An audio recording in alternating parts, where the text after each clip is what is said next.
저는 얼마 후면 40살이 되는 시각장애 안마사입니다. 원래부터 앞이 안 보이는 선천적인 장애인은 아니고 저는 후천적인 안과 질환으로 어느 날 갑자기 시력을 상실한 케이스입니다. 엄마, 다녀오겠습니다. 그래, 우리 딸 오늘도 고생해라. 여기 도시락 챙기고 가고. 매번 번거롭게 도시락 싸지 말라니까요. 앞도 제대로 안 보이는 애가 어디 나가서 점심 사 먹기도 불편하잖니. 도시락 싸는 거 일도 아니니까 그런 소리 마라. 그날도 저는 엄마가 정성껏 싸주시는 도시락을 들고 제가 일하는 안마시술소로 향했습니다. 정희 씨 왔어요. 네, 안녕하세요, 사장님. 새해 복 많이 받으세요. 그래, 정희 씨도 새해 복 많이 받고 올해는 돈도 더 많이 벌고 정희 씨야 뭐 솜씨 좋은 거 소문나서 이미 우리 가게에서 탑이긴 하지만 사장님께서 많이 응원해 주신 덕분이죠. 오늘 첫 손님 아직 도착 전이시죠? 한 10분 후면 도착이니까 준비하고 기다리면 될 거예요. 저는 원래 안마사 일을 하던 사람은 아닙니다. 공부머리가 있는 편이어서 서울권 4년제 명문대학을 졸업 후 은행을 다니던 나름 커리어 우먼이었죠. 그렇지만 어느 날 갑자기 내려진 시신경염이라는 병은 저의 인생을 하루아침에 송두리째 바꾸어 놓았습니다. 시력을 잃으면 흔히들 세상이 까맣게 변하고 암흑 속에 갇힌다고 생각하시죠. 그런데 제가 걸린 시신경염은 까맣게 세상이 안 보이는 게 아니라 하얀 안개에 갇힌 것처럼 시야가 뿌옇게 흐려지고 앞을 볼 수 없는 병이었습니다. 정말 제가 시력을 잃은 것은 하루아침에 일어난 일이었죠. 전 지금도 기억이 생생합니다. 온 세상에 하얗게 진한 안개가 낀 것처럼 시력을 잃기 전날 밤까지 저는 좋아하는 미국 드라마를 밤새 시청하다 잠에 들었었거든요. 정말 하루아침 사이에 천지가 개벽한다더니 저에게는 그 하루 사이에 온 세상의 빛을 잃어버린 드라마틱한 재앙이 시작됐던 겁니다. 원인도 치료법도 알 수 없다는 그 희귀병 진단을 받고 저는 어느 날 갑자기 앞 못 보는 장님이 되어버렸고 무언가를 듣는 일 말고는 할 수 있는 일이 하나도 없게 되어버렸어요. 숱한 방황과 좌절을 거친 끝에 지금 안마사 일을 하게 되기까지 참 눈물 없이 말할 수 없는 우여곡절이 많고 많았습니다. 그래도 이제는 저의 변해버린 일상을 받아들이고 지금 하는 안마사 일에 나름 자부심을 가지고 열심히 하루하루 살아가고 있는 중이었죠. 그날의 손님을 만나지 않았더라면 저는 과거의 그 참혹하고 아팠던 기억에서 영영 자유로울 수 있었을까요? 저는 그날 10분 후면 손님이 도착할 거라는 말을 듣고 잠시 휴게실에서 모닝커피를 한 잔 마시고 있었습니다.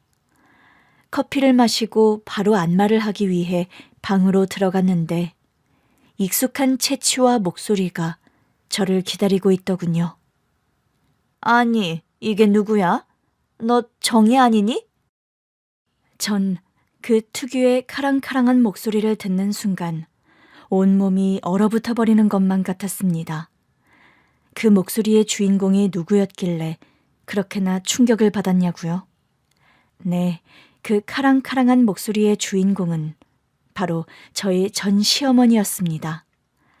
이혼을 했고 갈라서면 갈라선 거지. 왜 전 시어머니의 목소리를 듣고 그렇게까지 충격을 받을 일이냐고 반문할 분도 계실 겁니다. 그런데 그런 말 들어보셨나요? 헌신하면 헌신짝처럼 버려진다는 말입니다. 저는 전 남편과 시댁으로부터 바로 그런 헌신짝 취급을 받으며 버려지듯 헤어진 전사가 있습니다. 제가 하루아침에 시력을 잃어버린 희귀병에 걸렸다는 말씀을 드렸는데요. 저는 결혼하고 얼마 안 있어 장님이 되었고 제가 시각장애인이 되자마자 기다렸다는 듯 저를 쓸모없는 사람 취급을 하면서 저에게 이혼을 요구하던 사람들이 전 시어머니와 전 남편이라는 사람들이었어요. 전 남편과 갈라선 지 5년이 훌쩍 지난 시점에 맹인 안마사로 일하던 중 전 시어머니를 손님으로 받게 된 기가 막힌 상황이었죠. 전 시어머니는 저를 당연히 알아봤습니다. 살이 많이 빠지고 머리도 잘라서 하마터면 정이 넌 줄 몰라볼 뻔했구나. 오랜만이시네요. 이 동네까지는 어쩐 일로 오셨나요? 이 근처에 내 친한 동창이 이사를 와서 말이야. 집들이 겸 방문했다가 이 동네에 안마 잘하는 데가 있다고 해서 솜씨 좋은 안마사가 있다고 해서 나름 소개받고 온 건데 그 안마사가 너일 거라곤 생각도 못했구나. 아, 그러시군요. 아무리 5년 만에 보는 사이였지만 전 시어머니에게 반갑다거나 잘 지내셨냐고 물을 만큼의 반가운 감정은 절대 아니었죠. 살면서 다시는 마주치고 싶지 않은 얼굴이 바로 시어머니였으니까요.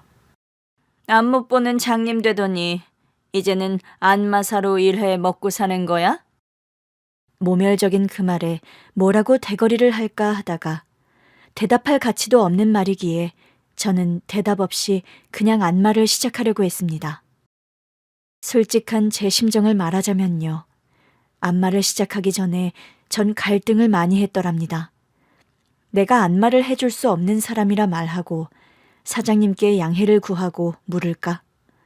그 고민을 솔직히 많이 했어요. 그렇지만 솜씨 좋은 안마사로 입소문을 타고 있었고 제 이름을 보고 안마를 부러 먼 곳에 와서 방문하는 사람들, 그리고 안마업체 사장님의 저에 대한 신뢰를 생각할 때 제 개인적인 과거 전사로 손님을 부르는 일이 프로답지 못하다는 생각이 들었습니다. 이 사람은 전 시어머니가 아니라 지금 이 순간 그냥 나에게 안마를 받으러 온 손님이다. 전 그렇게 마인드 컨트롤을 하면서 안마를 시작하려고 하고 있었죠. 네 팔자도 사납다 정말. 어여 시원하게 해봐. 그런 말을 하면서 뻔뻔하게 안마 침대에 눕는 전 시어머니였습니다. 그때였어요. 안마실 문이 벌컥 열리면서 저의 남편, 그러니까 제가 얼마 전에 재혼한 새 남편이 안으로 들어오는 겁니다. 정희야, 너 이거 휴대폰 두고 가면 어떡하니? 일하는 곳으로 들어오면 어떡해요? 여기 직원이 아직 일 시작 전이라고 해서 미안해, 내가 전달을 잘못 받았나 봐. 제가 그날 출근을 하면서 휴대폰을 집에 두고 출근을 한 모양이더라고요. 제 휴대폰을 챙겨서 제가 일하는 곳까지 찾아온 새 남편이었고 안마시술소 직원이 전달을 잘못하는 바람에 제가 일하는 안마방 안에 들어온 남편이었죠. 그런데 놀라운 일은 그 순간 발생했습니다. 아니, 별별공정 사장님 아니세요? 안녕하세요, 천 사장님. 여기는 어쩐 일이십니까? 저는 여기에 솜씨 좋은 안마사가 있다고 해서 방문한 건데 설마 여기 안마사가 사장님 부인이세요? 네, 제가 얼마 전에 늦지막하게 늦장가를 가는 바람에요. 소개가 늦었네요. 여기 이 사람이 제 와이프 되는 사람입니다. 네, 네가 여기 별별공정 한 사장님 와이프라는 말이냐? 네, 이 사람이 제가 재혼한 남편인데 왜 그러시죠? 안마방 안으로 제가 재혼한 새 남편이 들어오자 갑자기 벌벌 떠는 시어머니였습니다. 아니, 나는 그런 줄도 모르고 여태... 아니, 그런데 네가 어떻게 한 사장님과 재혼을 했니? 아니, 천 사장님, 무슨 그런 질문이 있으시죠? 재혼을 어떻게 하긴 어떻게 하겠습니까? 서로 좋으니 한 거고 이 사람 같은 경우는 제가 많이 좋아해서 몇 년 전부터 쫓아다닌 거고요. 한 사장님께서 정희를 좋아해서 쫓아다니셨다고요? 네, 그럼요. 아니, 앞도 못 보는 이런 아이를 대체 왜요? 듣다 보니 말씀이 좀 거북하네요. 앞을 못 보는 게 무슨 사랑받지 못할 조건이 되는 것처럼 말씀하시네요. 아니요. 제가 하려던 말은 그런 게 아니라요. 듣기에 불쾌하셨다면 죄송합니다. 용서하세요. 그런데 저희 와이프를 어떻게 아십니까? 아, 그게, 그러니까요. 저와의 관계를 묻는 남편의 질문에 버벅거리며 제대로 대답을 못하는 시어머니였습니다. 그럴 수밖에 없었죠. 단순한 고부관계였다고 말하기에는 너무나 흑역사이고 악연인 것이 사실이었으니까요. 여보, 이 사람이 제 전 시어머니예요. 뭐라고? 당신이 이혼했다는 그 전 남편의 어머님이란 말이야? 그래요. 길게 설명은 안 해도 당신이 충분히 알겠죠. 그게 무슨 말이니, 정이야? 갑자기 제 눈치를 엄청 보면서 조심스러운 말투로 그런 질문을 하는 전 시어머니였습니다. 제가 우철 씨와 어떻게 이혼했는지 이 사람이 다 알고 있다는 말이에요. 제가 굳이 길게 설명 안 해도 될 만큼이요. 저기요, 한 사장님, 제 말씀 좀 들어보시겠어요? 제가 정희 얘를 나쁜 마음으로 쫓아낸 건 절대 아니었거든요. 정희도 저도 그런 말은 일체 꺼낸 게 없는데 왜 갑자기 그런 말씀을 하시죠? 도둑이 재발저린다더니 뭔가 타박을 하거나 따지고 든 것도 아닌데 먼저 그런 말을 하면서 제 새남편의 눈치를 심하게 보는 전 시어머니였습니다. 대체 과거에 무슨 일이 있었길래 똥 마려운 강아지 마냥 전 시어머니가 그렇게 눈치를 보느냐고요. 전 시어머니가 갑자기 저 자세로 나오는 데는 두 가지의 이유가 있었습니다. 하나는 현재의 제 새남편이 시댁이 운영하는 공장에 수주를 주는 입장의 사업체 오너였기 때문이고요. 다른 하나는 과거에 저에게 저지른 만행 때문이었죠. 대체 전 남편과의 사이에 어떤 일이 있었길래 이런 말까지 하느냐고요. 네, 이제부터 제가 과거 어떤 결혼 생활을 했고 이혼까지 하게 됐는지 말씀드릴게요. 저는 첫 번째 결혼 생활을 그리 오래 하지 못했습니다. 엄밀히 말해서는 결혼 생활이라고 표현하는 것 자체가 어불성설이라 할 수도 있겠네요. 결혼식을 올리고 한 집에서 신혼살림을 시작하긴 했지만 실질적인 결혼 생활 자체가 너무 짧아서 법적으로는 혼인신고를 올리지도 않은 상태에서 관계를 정리했었기 때문입니다. 전 남편을 처음 만난 건 20대 중반 시절의 꽃다운 나이에 제가 은행에 취직해 다니던 때의 일이었습니다. 안녕하세요. 박 선배 소개로 나온 천우철이라고 합니다. 안녕하세요. 정정희라고 합니다. 전 남편과는 서로 아는 선배의 소개를 통해서 만나게 됐었습니다. 큰 기대 없이 나간 소개팅 자리였는데 첫 만남에서부터 전 남편의 적극적인 구애로 데이트를 시작하게 됐었죠. 정희 씨, 저는 살면서 이렇게 초면에 강한 확신을 가져본 여자가 여태 한 번도 없었어요. 그게 무슨 말씀이시죠? 이런 말 드리면 어떻게 생각하실지 모르겠지만 저 오늘 아까 같이 저녁 식사하면서 그런 생각이 들었어요. 무슨 생각이요? 나 이 여자와 결혼하게 될 것 같다. 그런 느낌요. 오늘 처음 만났고 식사 한 번 한 게 다인데 너무 앞서가시는 거 아니세요? 그런데 그런 생각이 드는 걸 어떡합니까? 그동안 연애를 몇 번 해봤지만 임자를 만나면 첫 느낌에 팍 확신이 온다는 말은 들었어도 그런 말 믿지는 못했었거든요. 그런데 절 보고 그런 말에 수긍을 하게 되셨단 건가요? 네, 맞아요, 정희 씨. 그러니까 정희 씨가 책임지세요. 제가 뭘 책임져요? 저에게 이런 확신을 주셨으니까 제 느낌이 틀리지 않았다는 걸 입증할 기회를 주세요. 말도 안 돼요. 그런 억지가 어딨죠? 제가 지금은 회계사 시험 준비 중인 입장이라 정희 씨에게 잘해줄 수 없고 많은 걸 줄 순 없지만 조금만 기다려주세요. 누구보다 멋지고 부끄럽지 않은 남자친구가 될게요. 첫 만남에서의 그런 저돌적인 고백이 부담스러울 수도 있었겠지만 저는 처음에 그런 그의 솔직함과 당당함이 마음에 들었습니다. 서로 눈치 보고 밀고 당기기를 하느라 피로해지는 연애 초반에 그런 식상한 탐색이 없다는 점도 되려 매력적으로 다가왔죠. 저는 전 남편의 그런 대쉬를 받아들였고 자연스레 사귀는 사이가 되었어요. 저는 그 사람을 만났을 당시 은행에 다니는 직장인이었고 그 사람은 회계사 시험 공부를 준비 중인 고시생이었습니다.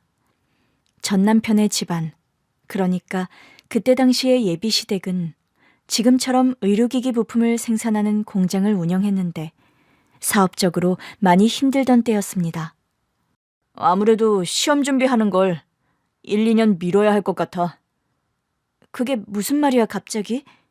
우리 집 사정이 요즘 많이 안 좋아서 나도 아르바이트를 하든 다른 일자리를 구해서라도 돈을 벌어야 하는 상황이야. 아버지 하신다는 사업이 그렇게 잘 안 돼? 요즘 아버지 사업하시는 쪽 경기가 너무 안 좋아서 말이야. 여러 가지로 직격탄을 입어서 공장 문 닫기 일보 직전이야. 자금 문제도 얽혀있고 해서 나 일용직 공사판 아르바이트부터 시작하려고. 아니, 당신이 일용직 공사판 현장에를 나간다고? 알아보니까 과외나 그런 거보다 그게 훨씬 일당이 세더라고. 과외도 하고 일이 있을 땐 공사판도 나가고 하면서 돈을 좀 벌어야 할 것 같아. 공부만 하던 사람이 무슨 공사판 아르바이트를 한다는 거야. 몸 건강하고 아픈 데 없는데 못할 건 뭐야? 그것도 그렇지만 공부하다가 흐름 끊기면 언제 다시 시작해서 시험 준비하려고 그래. 그것도 어쩔 수 없지 뭐. 우리 집 사정이 워낙 급해서 말이야. 뭐 한 말로 아버지 공장 문 닫으면 진짜 우리 식구들 다 길바닥에 나앉게 생겼는데 지금 내가 회계사 시험 공부할 때가 아니야. 우철 씨 똑똑한 사람이 왜 하나는 알고 둘은 모르니? 그게 무슨 말이니, 정이야? 공부라는 건 다 때가 있는 거야. 대학 졸업반 때부터 회계사 시험 준비만 올인해왔는데 그걸 지금 접으면 여태 해왔던 노력과 투자까지 물거품이 되는 거 몰라? 내가 그걸 모르는 건 아니야. 그렇지만 지금 당장 우리 식구 생활비가 걱정인 마당이라 내가 시험 준비하면서 느긋하게 미래를 도모할 여유가 없다는 소리야. 지금 당장 필요한 돈이 얼만데 그래. 아니, 그런 걸 왜 정이 네가 묻니? 내가 묻는 말에나 대답해, 우철 씨. 저는 그때 나름 이름만 대면 다들 아는 규모가 큰 은행에 다니고 있었습니다. 서울권 명문대학을 우수한 성적으로 졸업한 터라 저는 대학 졸업과 동시에 유명은행의 신입사원으로 취업에 성공한 터였죠. 입사 후 몇 년 동안 문제없이 은행 업무를 잘 해냈고 저는 동료들보다 더 빠른 속도로 승진도 해가면서 차곡차곡 커리어를 쌓아가고 있었습니다. 저는 그때 전 남편을 참 많이 사랑했더랍니다. 대학 시절 내내 공부하고 아르바이트하며 지낸다고 제대로 된 연애를 못 해봐서였을까요? 20대 중반에 만난 그 사람이 저에게는 생애 첫 연애 상대이자 첫사랑인 셈이었죠. 저는 그때 은행을 다니며 받을 수 있는 최대치의 대출을 받아서 전 남편에게 조건 없이 돈을 보태줬어요. 정이야, 이렇게 큰 돈을 어떻게 마련했니?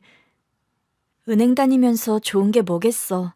남들보다 대출이 좀 유리하다는 거 그거 하나인데. 그래도 나 때문에 대출까지 받았다는 거야? 그럼 어떻게 해. 그 돈 아니면 우철 씨네 아버지 공장 문 닫게 생겼다면서. 고맙다. 정말 고마워, 정이야. 아니, 지금 남자가 이깟 일에 우는 거야? 너무 고마워서 그러지. 감동했는데 안 울고 배기니? 울지 말고 얼른 정신 차려서 다시 회계사 시험 준비나 시작하자. 다달이 들어가는 생활비랑 학원비는 내가 지원해 줄 테니까 쓸데없이 아르바이트 같은 거 할 생각 말고 다시 시험 공부나 해. 정이야, 나 너한테 이 고마움을 다 어떻게 갚으라고 그러는 거야. 나중에 나한테 잘해 그럼. 자기 그럴 거 아니야? 그걸 말이라고 하니 바보야. 그건 당연한 거지. 자기야, 너무 고마워. 정말 사랑한다, 정이야. 저는 그때 은행을 다니며 모아두었던 예금 전부를 헐고 받을 수 있는 최대치의 대출을 받아서 전 남편 집안의 사업 빚을 막는 데 도와줬습니다. 은행을 다니면서 받던 월급도 제가 생활하는 최소한의 생활비를 제외하고는 전 남편의 공부 뒷바라지와 생활비를 충당하는 데 들어갔죠. 정이야, 너 요즘 행색이 왜 그러니? 왜? 내 행색이 뭐 달라 보이기라도 해? 너 지금 그걸 말이라고 하니? 여자는 꾸미기 나름이라는데 요즘 보면 통 미용실도 안 가, 옷도 안 사 입어. 보니까 화장품도 제대로 안 사 쓰는 것 같고. 무슨 일 있어? 갑자기 저의 초라해진 행색을 보고는 근황을 묻는 절친한 친구에게 저는 사실을 털어놓았더랍니다. 뭐? 네가 우철 씨네 집안 사업 빚을 갚아줬다고? 그렇게 됐어. 내 도움 아니면 정말 말도 안 되는 사채빚 끌었어서 원금의 몇 배 이자를 갚게 생겼다는데 그걸 어떻게 두고 보니? 네가 우철 씨를 사랑하는 건 나도 알지만 좀 너무한 거 아니야? 뭐가? 사랑하는 남자친구 힘들면 도와줄 수도 있는 거지. 너 말 잘했다, 정이야. 아무리 네가 우철 씨를 사랑한다고 해도 아직은 남자친구잖아. 그렇지. 그런데 우철 씨가 회계사 시험만 합격하면 나랑 바로 결혼하기로 했어, 희경아. 그건 약속이고 남녀 관계란 모름지기 결혼식장 들어가 봐야 아는 건데 무슨 대출까지 받아서 돈을 꾸어주니? 우철 씨가 시험까지 포기하고 노가다판 나가서 일하겠다는데 어째? 그럼 일하게 놔두지. 그걸 왜 애먼 네가 감당하냐고. 희경아, 이거 어찌 보면 날 위한 투자이기도 해. 얘, 입은 삐뚤어졌어도 말은 바로 하자. 이게 왜 널 위한 투자야? 우철 씨 공부 중간에 관두고 1, 2년 아르바이트만 하겠다는데 그럼 점점 그 사람 회계사 시험 합격하고도 멀어지는 건데 그럴수록 우리 결혼만 더 미뤄지잖아. 너 우철 씨랑 하루라도 빨리 결혼하고 싶어서 무리하게 돈을 꾸어줬다는 거야? 결혼도 결혼이지만 무엇보다 우철 씨가 꿈과 멀어져서 돈의 노예가 되어서 사는 거 보기 싫었어. 그 사람 얼마나 회계사를 하고 싶어 하는데 하루라도 지체하지 말고 얼른 시험 공부해서 합격하게 만들어야지. 정이야, 너 평강공주야? 아님 춘향이야? 아니다. 춘향이가 얼마나 야근 여잔데 넌 춘향이라 할 수도 없어. 내 선택이 바보 같니 그렇게? 네가 사랑하는 사람 위해서 그렇게 올인한다는데 뭐라고 왈가불가하는 게 솔직히 어불성설이지. 그렇지만 난 네 절친이니까 속상해서 그래. 뭐가 속상해. 우철 씨가 하루라도 빨리 회계사 되면 나도 좋은 일인걸. 너의 순수한 이 희생이 제발 빛을 잃지 않기를 바래. 이건 비꼬는 게 아니라 정말 네가 걱정돼서 하는 소리야. 알아, 희경아. 그런데 너 앞으로 다시 더는 돈 해주고 그러지 마. 사귀는 남자한테 돈 꺼주고 그러는 거 절대 아니야. 알았어. 걱정 마. 그런데 너 혹시 월급에서도 다달이 돈 보태주는 거야? 아니야. 아니, 그래. 뭐 사실 공부하면서 용돈벌이 하는 게 힘에 부치잖아. 수험생활 하는 동안은 공부에 올인하라고 내가 생활비며 학비 지원해주고 있어. 아, 속상해서 정말. 정이 네가 갑자기 행색이 초라해진 거 그것 때문이란 말이니? 친구는 저 사는 모습을 보고 혈압이 오른다면서 매일 만날 때마다 잔소리를 하곤 했어요. 남자한테 그렇게 일방적으로 퍼주는 거 아니라면서 남자들은 진짜 사랑하는 여자에게 그런 식의 희생을 강요하지 않는다면서 말이죠.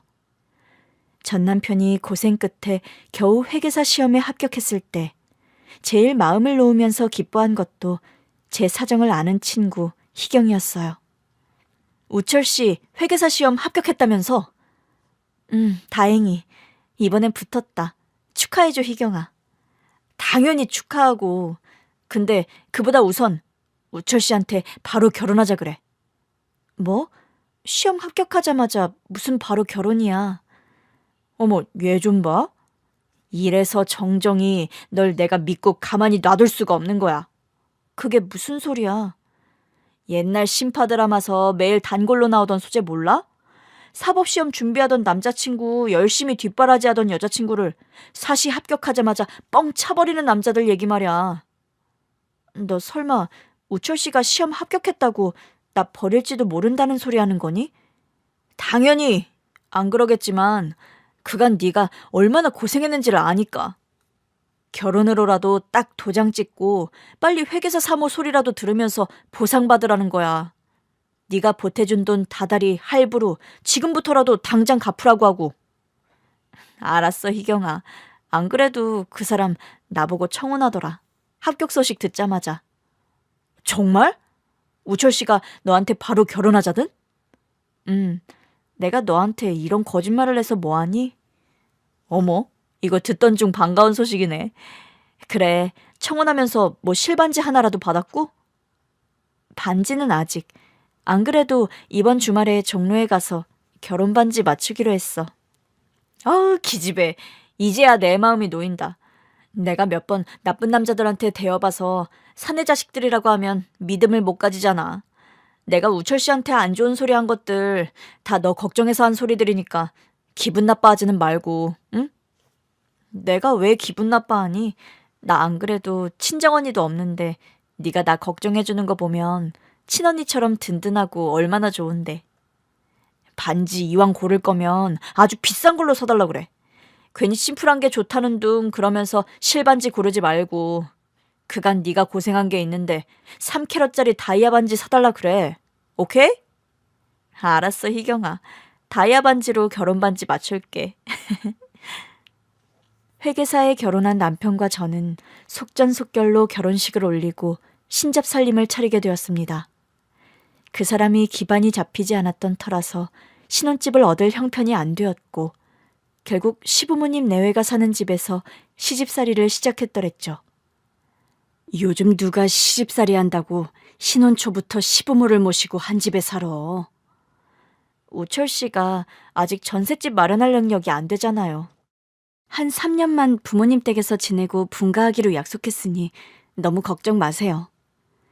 너희 시어머니 인상이 보통 칼칼해 보이는 게 아니던데 여러모로 걱정이구나.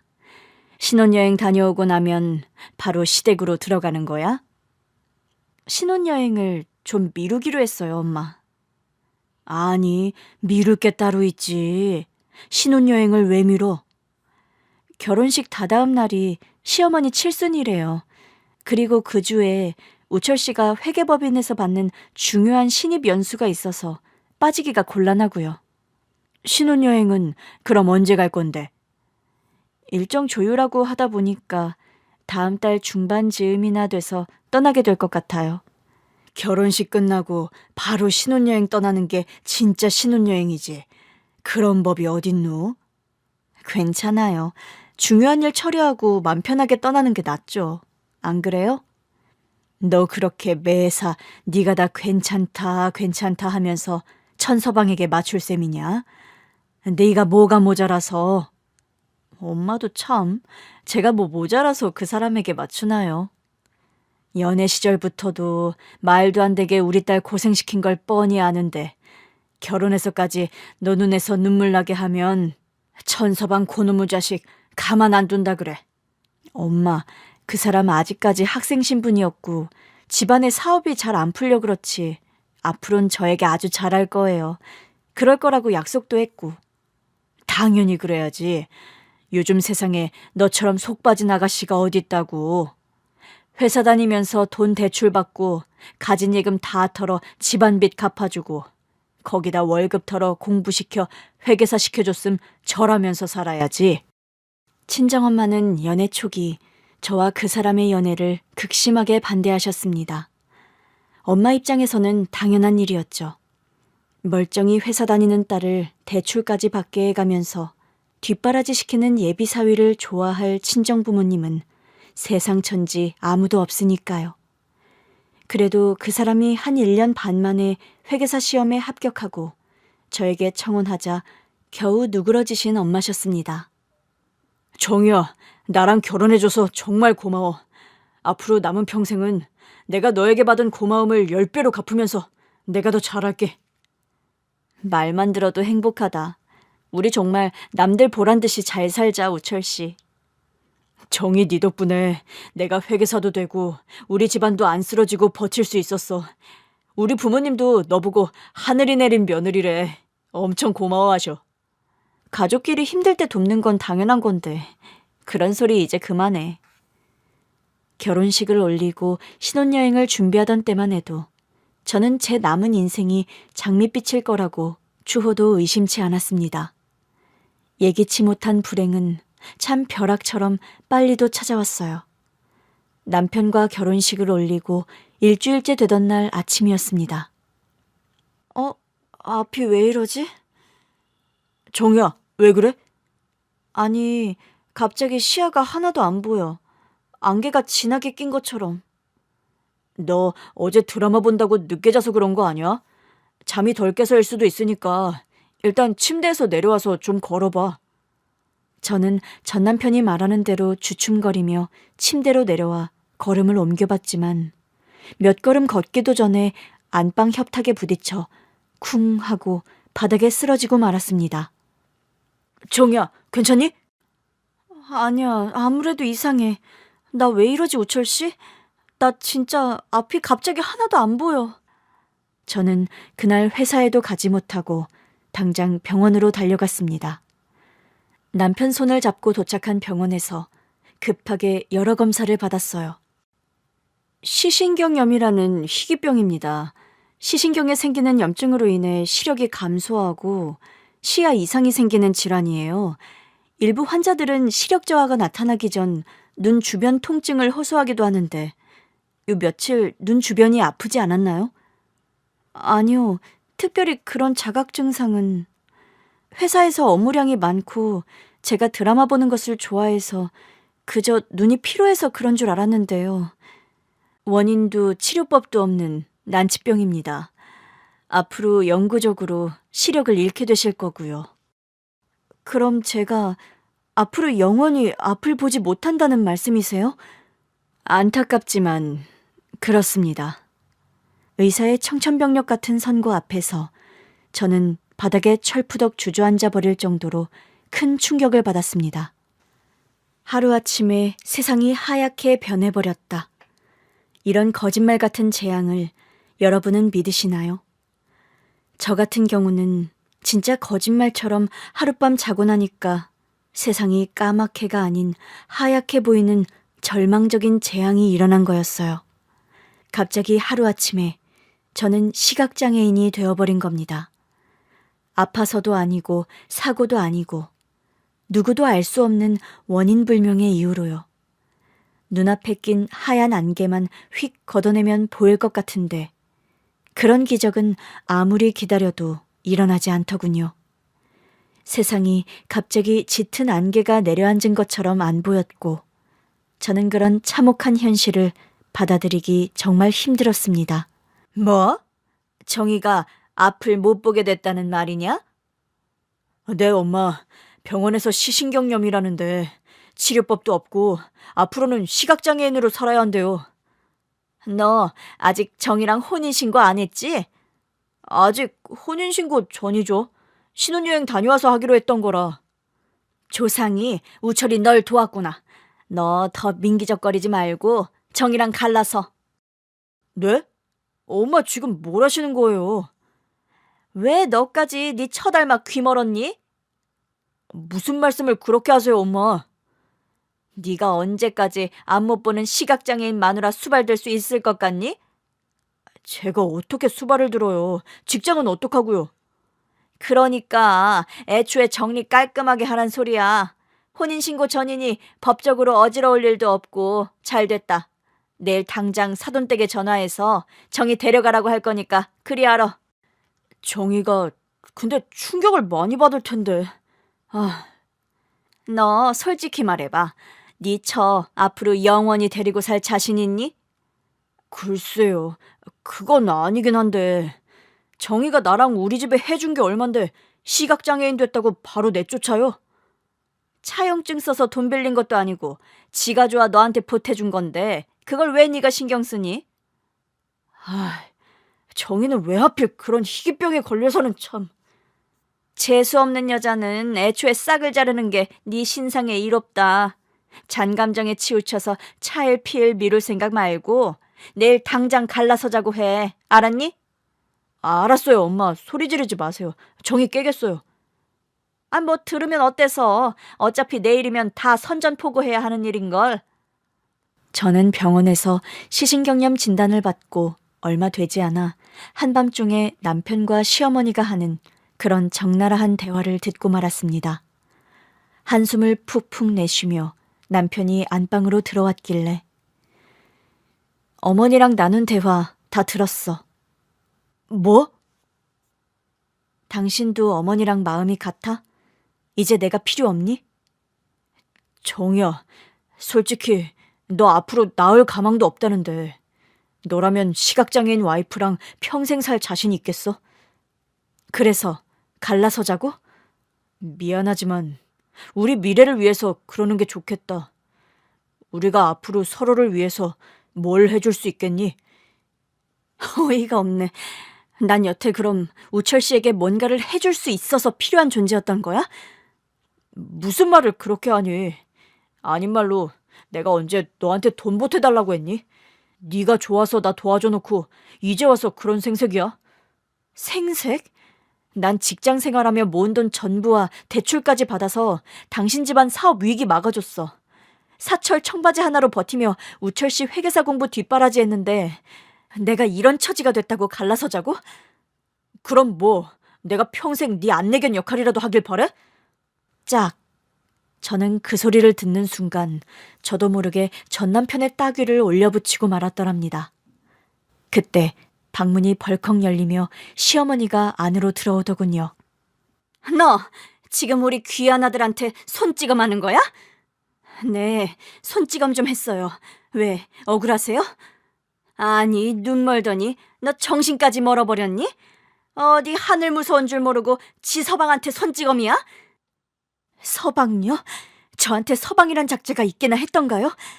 이런 배은망덕하고 야비한 집구석의 사람들과 저 역시 가족으로 엮일 생각 없네요. 뭐라고? 너 이제 다 끝난 사이라고 막말이냐? 끝난 사이라고 정한 건 두 사람 아니에요? 그런데요, 우리 사이에 모든 게 다 끝난 건 아닌 것 같네요. 그게 무슨 소리야? 돈 정산은 확실히 해주셔야죠. 전 사랑인 줄 알고 제 전 재산이나 다름없는 돈 쏟아부어서 이 집안 사업 망하는 거 막았습니다. 그 돈과 우철 씨 공부하며 쓴 돈 다 청구할 테니 1원 한 푼 모자람 없이 다 갚을 생각하세요. 그게 어디 네 맘대로 될성 싶으냐? 차용증이 있길 하니 뭐 공증을 받아놨니? 네가 우리 아들 좋아 쏟아부은 돈을 뭐 어디서 받아내게? 뭐라고요? 그럼 난 대체 뭐였죠? 우철 씨, 당신이 한번 얘기해봐. 난 이제껏 당신이란 남자에게 어떤 존재였어? 뭘 알면서 물어? 넌 우리 우철이 회계사 되는데 필요한 중간 계단이었다. 그 계단을 사뿐히 들여밟고 우리 아들은 할 일을 해낸 거고. 뭐? 계단? 이제 넌 터럭 하나 쓸모없는 쓰레기 같은 존재다. 너 스스로 그걸 누구보다 더 잘 알지 않니? 우리 아들 발목 잡을 생각 말고 당장 사라져. 당신이나 우철 씨나 진짜 그렇게 살지 마. 여자 마음 이용해서 야비하게 산 죄 달게 받을 날이 올 거야. 전 그날 울면서 시댁을 뛰쳐나왔습니다. 주변 행인의 도움을 받아 겨우 택시를 잡아타고 친정으로 왔고 친정집에 도착하자마자 쓰러지듯 기절하고 말았죠. 그 후에는 지루한 법정 다툼이 있었습니다. 그런데요, 전 시어머니 말 맞다나 제가 차용증 하나 써놓은 것이 없어서 제가 경제적으로 보상받을 수 있는 게 하나도 없었어요. 게다가 혼인신고 전이라서 위자료 한 푼 받지 못하고 저는 그 집에서 제 집만 싸들고 다시 친정으로 돌아왔습니다. 헌신하면 헌시짝처럼 버려진다더니 우리 딸이 그런 헌신짝 취급을 받을 줄이야. 아이고. 딸내미 앞에 두고 당신 그게 무슨 막말이야? 우리 딸이 왜 헌신짝이야? 우리 딸을 그런 취급한 그 못돼 먹은 인간들이 헌신짝보다 못한 것들이지. 저는 하루아침에 시각장애인이 된 것으로도 모자라 시댁과 전 남편으로부터 무참히 버림받고 말았습니다. 법적인 다툼 끝에 아무런 보상조차 못 받게 되자 저는 현실적으로는 빚더미에 오른 시각장애인 파혼녀가 되어 있더라고요. 하루하루 절망과 슬픔 속에 살던 저는 어느 야심한 밤 부모님 몰래 집을 나왔습니다. 시각장애인 케인을 짚고 겨우 택시를 잡아타고 한강다리로 향했죠. 시간은 분명 밤인데도 제 시야는 끝도 없는 하얀 안개 속이었습니다. 찰박거리는 한강의 물결 소리만 귓가를 가득 채우는 밤이었어요. 마음속에 끓어오르는 분노와 상처를 달랠 길도 없었고 뭔가를 해나가며 미래를 살아가겠다는 희망조차 없었습니다. 그래, 내가 여기서 죽으면 보상금이라도 나와 빚이라도 해결될 거고 최소한 부모님께 짐짝은 안 되겠지. 엄마, 아빠, 미안해요. 전 그런 혼잣말을 하고서 지체 없이 강물 속으로 빠져들려고 했습니다. 그때였어요. 멈춰요. 지금 뭐 하는 겁니까? 반사적으로 소리가 나는 쪽을 돌아보다가 저는 다급하게 강물 아래로 떨어졌습니다. 그런데 그 남자가 구급대에 급하게 신고를 하고서 저를 따라 강물 아래로 같이 뛰어든 겁니다. 강물 아래로 빠져드는 저를 허우적대며 그 남자가 정신없이 끌어올린 기억을 마지막으로 저는 완전히 정신을 잃고 말았습니다. 겨우 의식을 회복했을 땐 엄마 아빠가 흐느끼며 저를 지켜보고 계셨어요. 정이야, 아무리 속이 상해도 이런 바보 같은 짓을 벌이면 어쩌자는 거야. 다시는 이런 짓 안 한다고 약속해라, 얼른. 죄송해요, 엄마, 아빠. 저는 한 며칠 병원에 입원을 하게 됐습니다. 그리고 같은 병원에 입원 중인 그 남자, 저를 구해준 그 사람을 찾아가 감사 인사를 하게 됐어요. 저를 구하시느라 그쪽이 크게 다칠 뻔 하셨다고요. 죄송해요. 그리고 감사합니다. 저한테 그런 인사보다는 앞으론 다시 안 그럴 거죠? 그 약속부터 해주시면 좋겠어요. 네, 안 그럴게요. 다시는 그러지 않겠습니다. 부모님께 이어서 그 모르는 남자에게도 그런 약속을 하는데 저도 모르게 눈물이 솟구치더라고요. 정이야, 그런데 너 나 못 알아보겠니? 뭐라고요? 저를 아세요? 너 초등학교 동창 선우, 한선우잖아. 참, 너 시력 잃어서 안 보인다는 말은 들었어. 그럼 날 구해준 게 한선우 너였다는 거야? 그래, 익숙하고 낯익은 여자가 한강다리 앞에서 수상쩍게 배회하길래 누군가 했는데 그게 정이 너일 줄이야.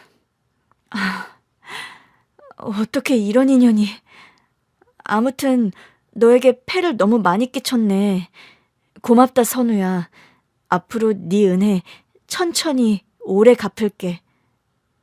저는 너무 민망하고 면목이 없어서 당장 그 자리를 박차듯 도망쳐 나오고 말았습니다.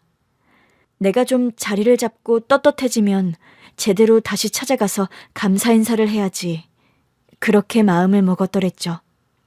안 좋은 선택을 하려고 했던 그날의 사건 이후 저는 정신을 차리고 각오를 다지게 됐습니다. 제가 그런 어리석은 선택을 함으로써 부모님 가슴에 얼마나 대못을 박았는지 알았기에 적어도 부모님 살아계실 동안은 하루하루 버텨보자 그런 마음으로 새 출발을 하게 됐어요. 저는 앞을 보지 못하게 되면서 은행을 관둔 상태였습니다. 제가 사는 지역의 복지관을 찾아갔고 제가 할 수 있는 일이 뭔지 담당 복지사에게 문의를 했어요. 고민 끝에 저는 안마사 자격증을 취득하게 됐고 1년의 훈련 과정을 거친 뒤에 안마시술소에 취직해서 일을 시작하게 됐습니다. 오늘 안마 받으러 왔는데 가능한가요? 예약하고 오셨어요? 근데 목소리가 혹시 한선우? 오늘은 다행히 알아보네. 너 안마사 일 시작했다고 해서 인사도 할 겸 안마도 받으러 왔는데 괜찮아? 그럼 괜찮지. 안 그래도 너한테 인사 한번 하러 가려고 했는데 잘 왔어. 저는 제 목숨을 구해준 고마운 동창 선우를 반갑게 맞았고 그날 안마비를 받지 않고 안마를 해주려고 했습니다. 야, 공은 공이고 사는 사야. 네가 아무리 나한테 고마운 게 있다 해도 일한 것에 대한 보수는 받아야지. 그럼 내가 뭘로 너에게 감사 인사를 하라고. 나한테 그렇게 인사치레를 하고 싶으면 다른 걸로 해. 다른 거 뭐? 내가 그럼 월급을 좀 모아서 뭐 나한테 돈이라도 주겠다는 거야? 아니, 내 말은 그런 거한 거 필요 없고 오늘 맛있는 저녁이나 사. 동창 선우는 그런 제의를 했고 거절할 수 없는 제안이라 저는 그날 선우와 저녁을 먹었습니다. 그날의 저녁 식사 이후로 선우는 거의 매일같이 제가 일하는 안마시술소를 방문했어요. 저의 단골 손님에서 어느 날부터인가는 자연스럽게 사귀는 사이가 되었고, 네, 여러분께서 예상하셨겠지만 그 동창 선우가 현재 제 새 남편 되는 사람입니다. 왜 그날 그런 안 좋은 선택을 하려고 했어? 밤인데도 온통 세상이 하얗게만 보이는 게 숨이 막혀서. 지금은 어때? 요즘도 자꾸 숨이 막혀? 아니, 이젠 숨통이 트여. 내 곁에 선우 네가 있어준 후로부턴 온통 하얗기만 한 세상도 살만하게 느껴지더라. 진짜? 그럼 나 이제 자격 있는 거네. 무슨 자격? 나로 인해 네가 살만하다는 생각이 들었다면 나랑 결혼해 줄래, 정이야?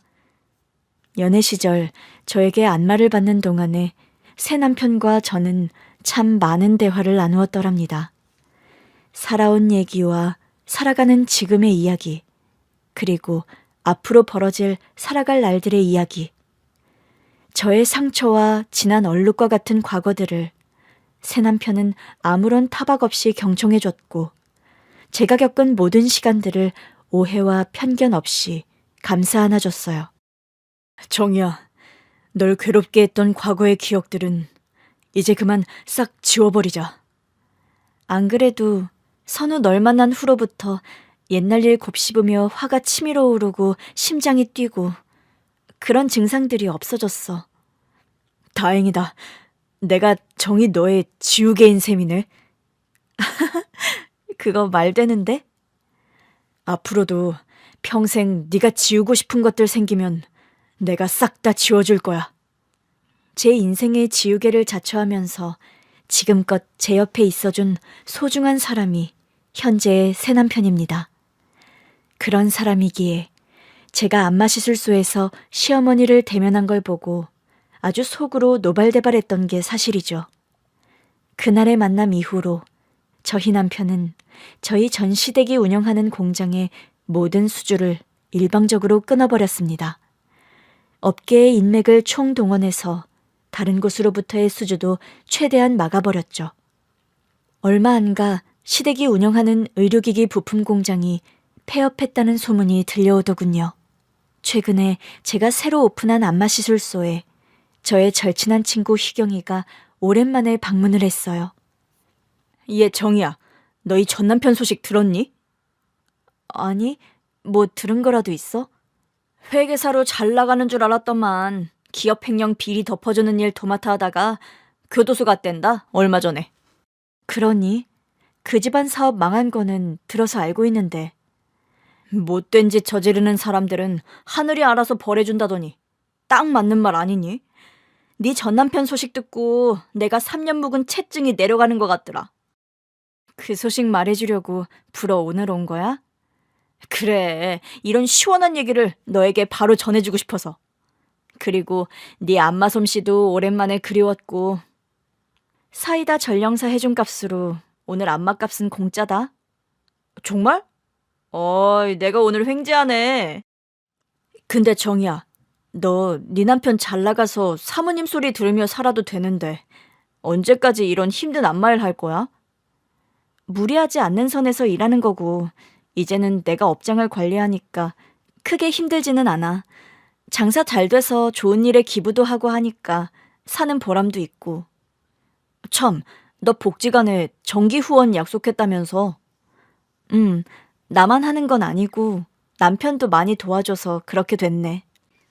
암튼 부창부수라더니 너랑 선우 씨 보고 나온 말 같다.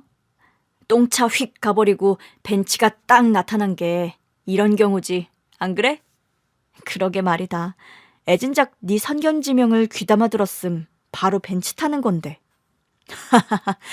똥차도 경험이라 치자, 정이야. 선우 씨랑 너랑 공동으로 맹인들한테 안내견 보급하는 후원 시작했다고 복지관에서 엄청 자랑하더라고.